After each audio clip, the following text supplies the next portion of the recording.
Hello and welcome to Connect. I'm your host, Randy Shabilo. On today's show, we'll have Shannon Josdal talking about the SaskTel Saskatchewan Jazz Festival, as well as Sheldine Matizek talking about the Hospitality Management Program at SaskPoly. As always, we'd like to connect with you. Follow us on Facebook at ConnectYXE, catch past interviews on YouTube, email us at connectyxe@gmail.com, or leave a message at 306-665-3796.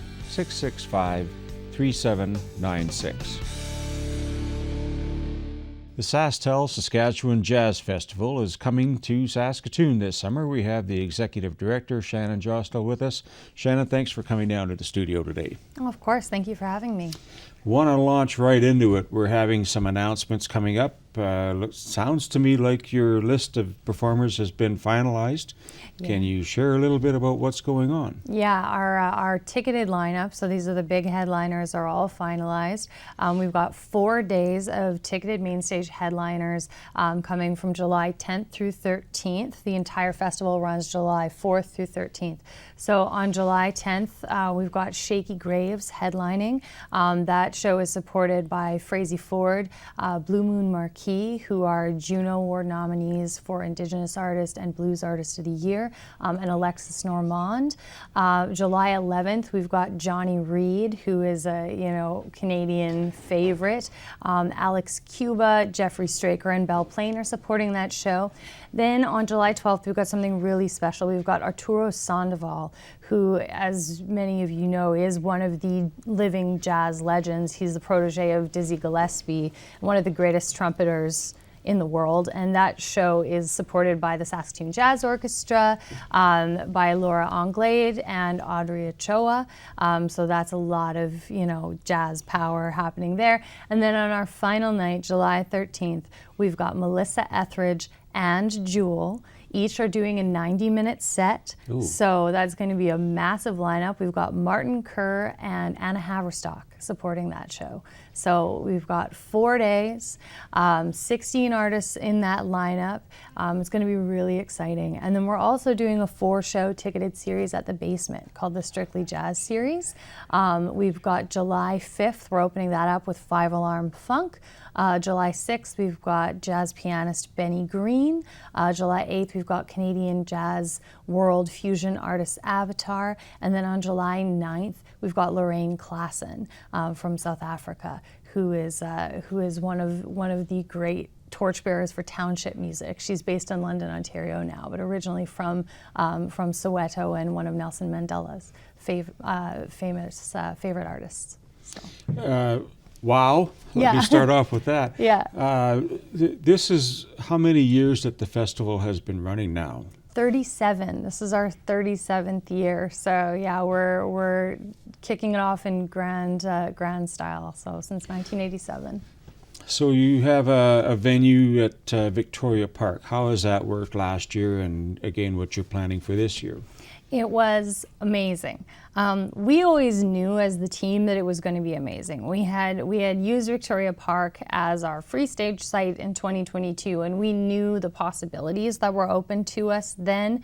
And then as we continued to plan and as we continued to work, we were just so pleased with how it was coming along.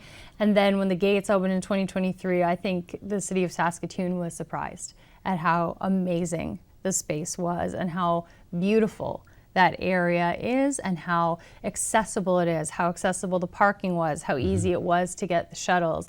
And so I think that now that we've done it a year, there's a huge amount of support for our new home in Riversdale, and certainly our social media feeds and the comments we've been receiving have reflected that.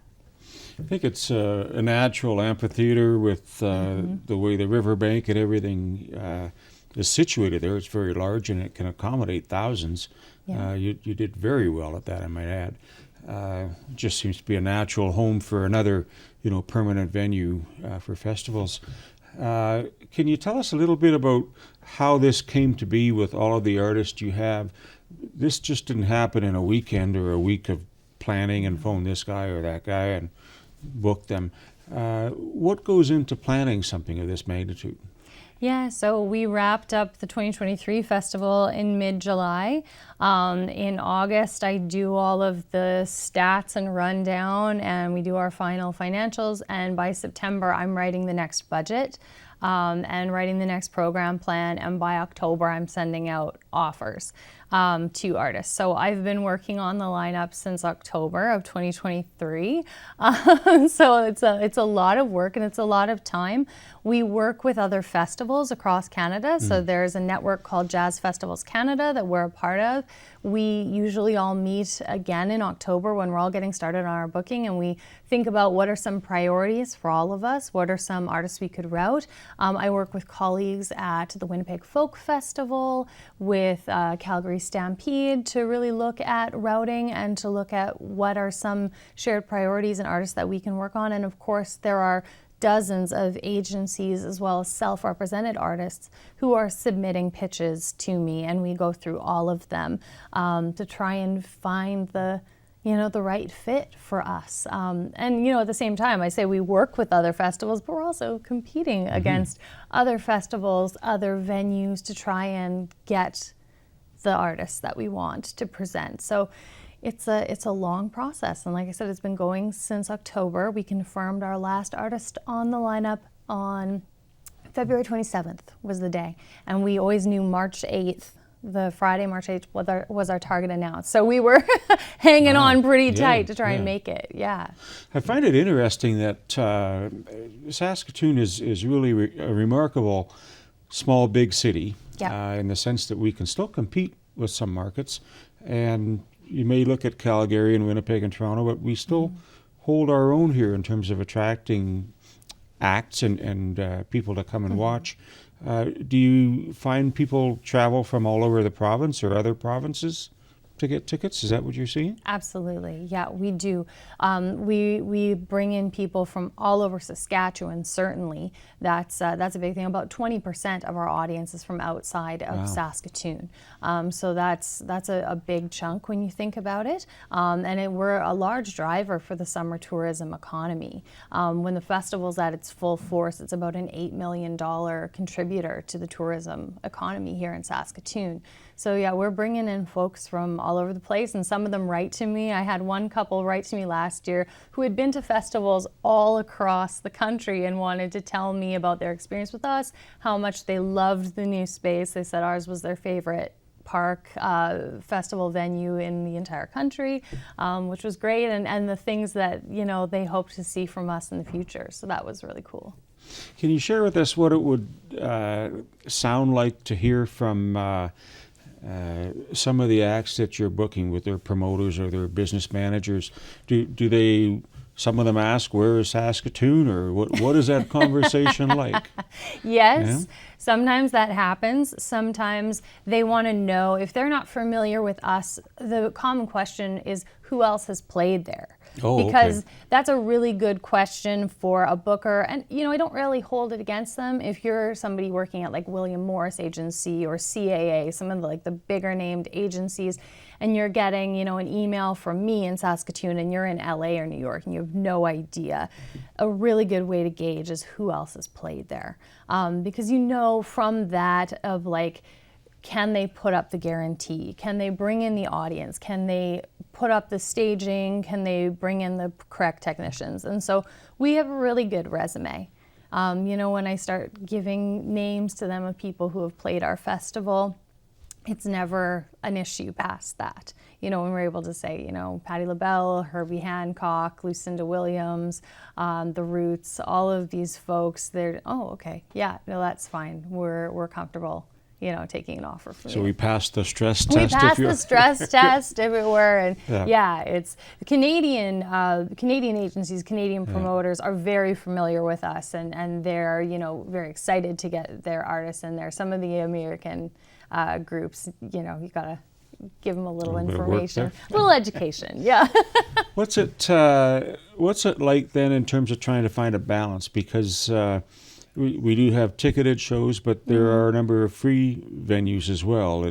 Yeah. Can you explain a little bit more about that? Yeah, so that's one thing, is that this is just one announcement. We'll be announcing again on April 19th our free program, and the free program makes up about 75% of the total program.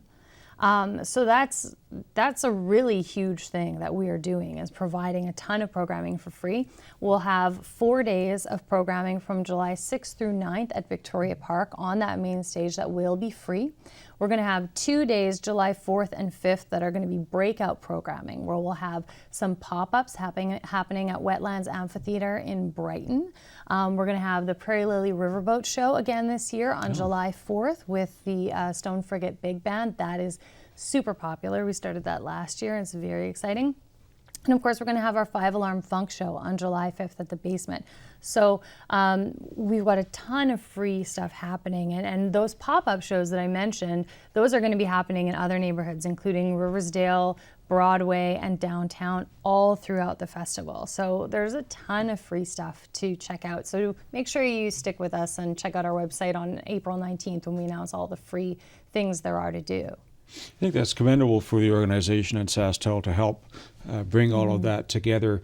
I guess when we're looking at the venue of Victoria Park and the planning, you've got to have some impetus to drive people down there, and there's other amenities that they can do while they're there.